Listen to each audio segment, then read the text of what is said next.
Datanglah raja dengan Haman untuk dijamu oleh Aster, sang ratu. Pada hari yang kedua itu, sementara minum anggur, bertanyalah pula raja kepada Aster, "Apakah permintaanmu, hai Ratu Aster? Niscaya akan dikabulkan. Dan apakah keinginanmu? Sampai setengah kerajaan, sekalipun akan dipenuhi." Maka jawab Aster, "Sang ratu, ya raja, jikalau hamba mendapat kasih raja, dan jikalau baik pada pemandangan raja, karuniakanlah kiranya kepada hamba nyawa hamba atas permintaan hamba, dan bangsa hamba atas keinginan hamba. Karena kami, hamba serta bangsa hamba, telah terjual untuk dipunahkan, dibunuh, dan dibinasakan. Jikalau seandainya kami hanya dijual sebagai budak laki-laki dan perempuan, niscaya hamba akan berdiam diri. Tetapi malapetaka ini tiada taranya di antara bencana yang menimpa raja.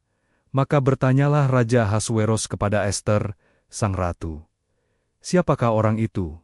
Dan di manakah dia yang hatinya mengandung niat akan berbuat demikian?" Lalu jawab Aster, "Penganiaya dan musuh itu ialah Haman, orang jahat ini." Maka Haman pun sangatlah ketakutan di hadapan raja dan ratu. Lalu bangkitlah raja dengan panas hatinya daripada minum anggur dan keluar ke taman istana. Akan tetapi, Haman masih tinggal untuk memohon nyawanya kepada Aster, sang ratu, karena ia melihat bahwa telah putus niat raja untuk mendatangkan celaka kepadanya. Ketika raja kembali dari taman istana ke dalam ruangan minum anggur, maka Haman berlutut pada katil tempat Aster berbaring. Maka titah raja, "Masih jugakah ia hendak menggagahi sang ratu di dalam istanaku sendiri?" Tatkala titah raja itu keluar dari mulutnya, maka diselubungi oranglah muka Haman, sembah Harbona, salah seorang Sidusaida yang di hadapan raja, lagi pula tiang yang dibuat Haman untuk Mordehai. Orang yang menyelamatkan raja dengan pemberitahuannya itu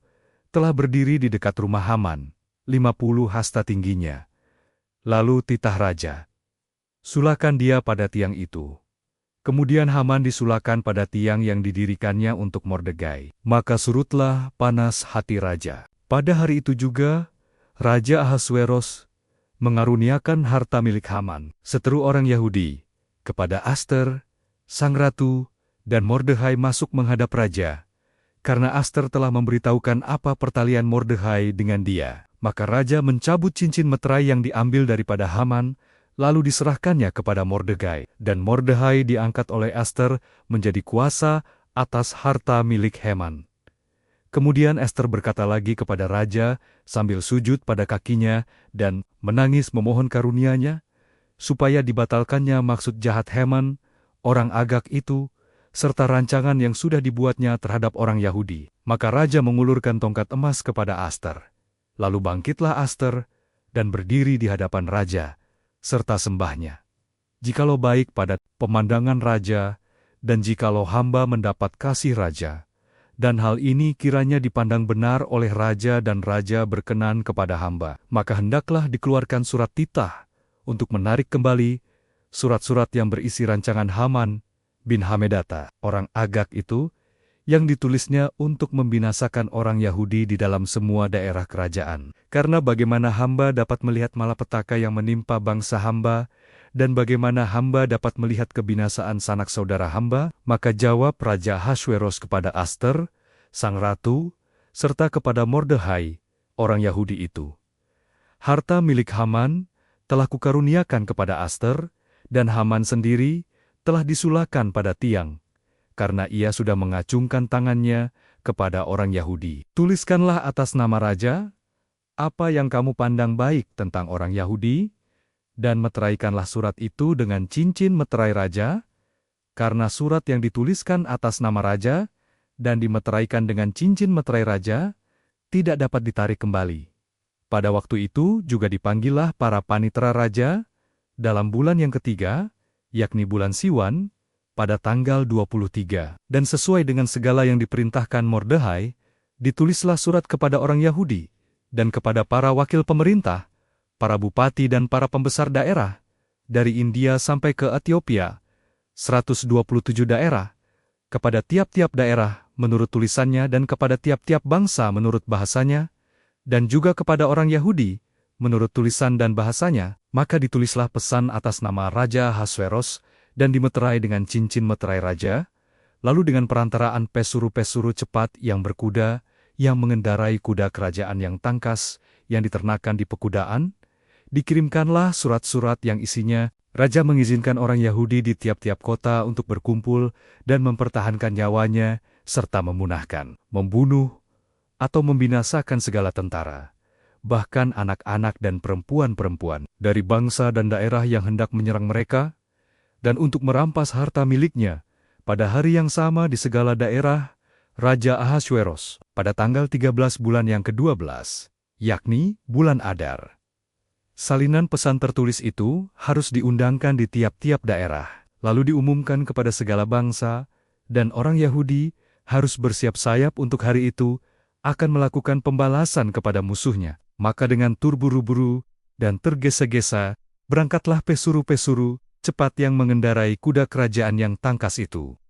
Atas titah raja, dan undang-undang itu dikeluarkan di dalam benteng Susan, dan Mordekhai keluar dari hadapan raja dengan memakai pakaian kerajaan daripada kain ungu tua dan kain lenan, dengan memakai tajuk emas yang mengagumkan serta jubah daripada kain lenan halus dan kain ungu muda. Maka kota Susan pun bertempik soraklah dan bersukaria.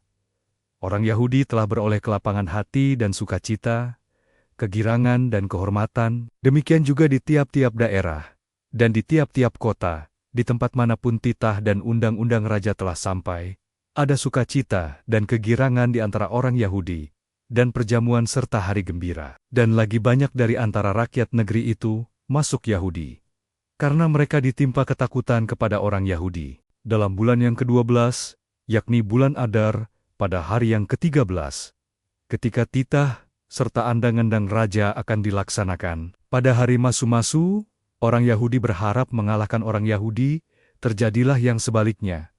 Orang Yahudi mengalahkan pembinsi-pembinsi mereka, maka berkumpullah orang Yahudi di dalam kota katanya, di seluruh daerah Raja Ahasveros, untuk membunuh orang-orang yang berikhtiar mencelakakan mereka. Dan tiada seorang pun tahan menghadapi mereka, karena ketakutan kepada orang Yahudi telah menimpa segala bangsa itu. Dan semua pembesar daerah dan wakil pemerintahan, dan bupati serta pejabat kerajaan menyokong orang Yahudi, karena ketakutan kepada Mordekhai telah menimpa mereka. Sebab Mordekhai besar kekuasaannya di dalam istana raja, dan tersiarlah berita tentang dia ke segenap daerah, karena Mordekhai itu bertambah-tambah besar kekuasaannya, maka orang Yahudi mengalahkan semua musuhnya.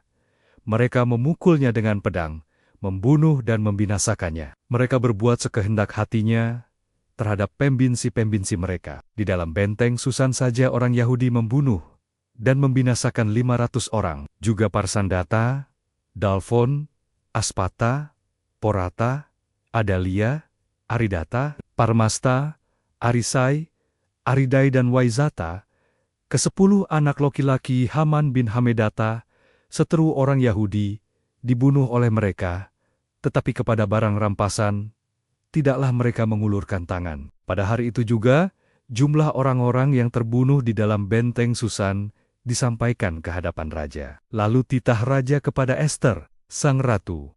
Di dalam benteng Susan saja orang Yahudi telah membunuh dan membinasakan 500 orang beserta ke-10 anak Haman. Di daerah-daerah kerajaan yang lain, entahlah apa yang diperbuat mereka. Dan apakah permintaanmu sekarang, niscaya akan dikabulkan. Dan apakah keinginanmu lagi, niscaya dipenuhi. Lalu jawab Aster, jikalau baik pada pemandangan raja, diizinkanlah kiranya kepada orang Yahudi yang di Susan untuk berbuat besok pun sesuai dengan andengdang untuk hari ini, dan ke-10 anak Haman itu hendaklah disulakan pada tiang.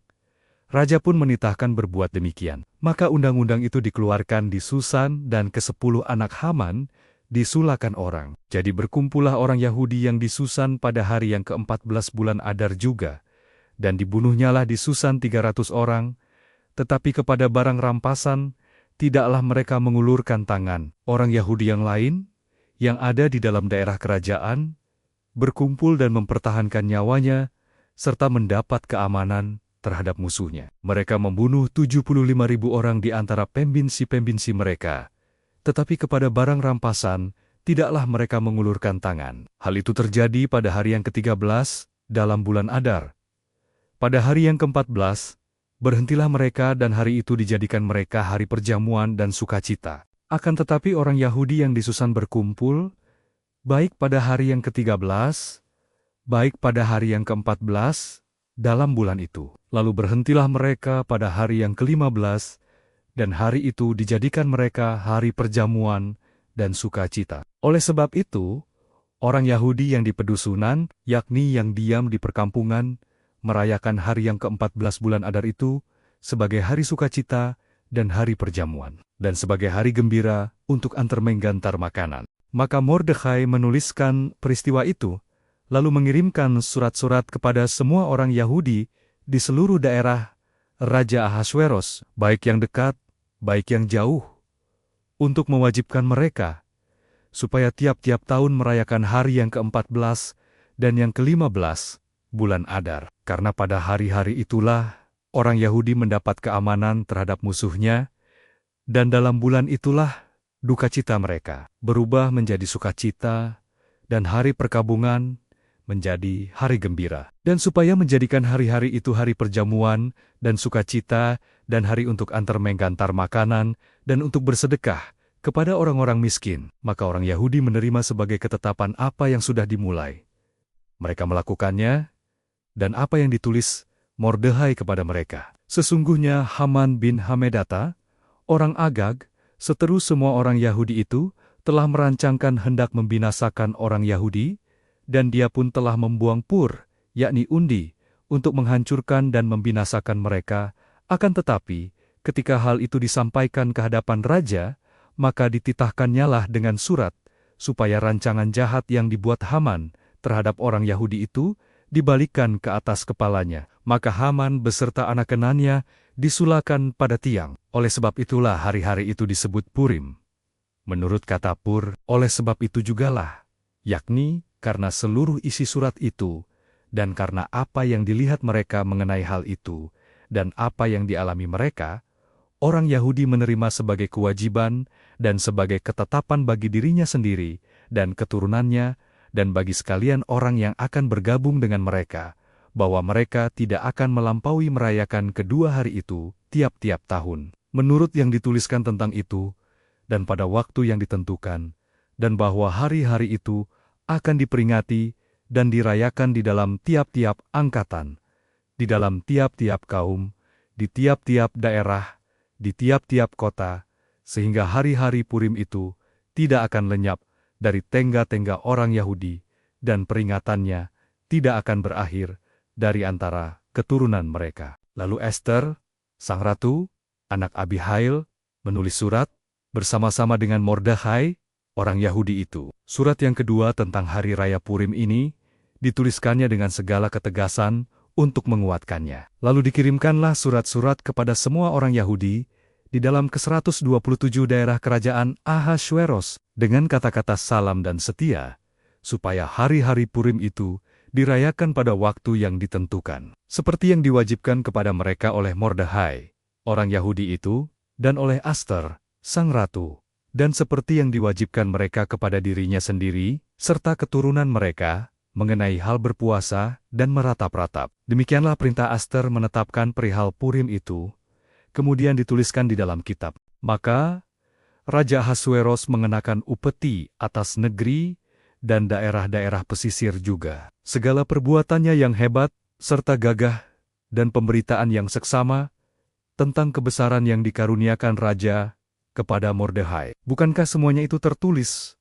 di dalam kitab sejarah Roja-Roja, Media, dan Persia? Karena Mordekhai, orang Yahudi itu, menjadi orang kedua di bawah Raja Ahasweros, dan ia dihormati oleh orang Yahudi, serta disukai oleh banyak sanak saudaranya, sebab ia mengikhtiarkan yang baik bagi bangsanya, dan berbicara untuk keselamatan bagi semua orang sebangsanya.